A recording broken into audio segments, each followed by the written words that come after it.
Alright, now that your TWINT account is all set up, it's time to add an IBAN in the certificate. Just head into Settings, click Add IBAN Account, and type in your company name. Next, put in the IBAN linked to your account, and then you'll need to upload the statement file. Just make sure it follows all these conditions. And personally, you can choose when to get paid. On the same day. Next up, you'll create and download your certificate. Just choose a password, request the certificate, and then download it.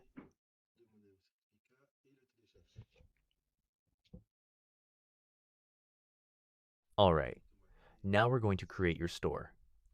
Head back to the home screen, select Online Shop, go with the default subscription, and yeah, you can just pick plugin here. Here, go ahead and choose e-commerce. It's just indicative, so don't stress. Then click Next and select what category your website falls under. Select the category for your website where you'll install TWINT. Enter your store name. It'll show to customers when they pay. Add your website URL. It must meet these requirements and confirm setup.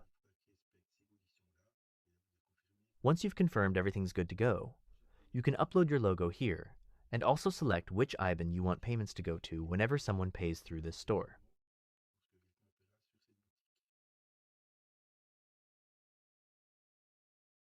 After that, you'll see a full summary of everything you've just set up.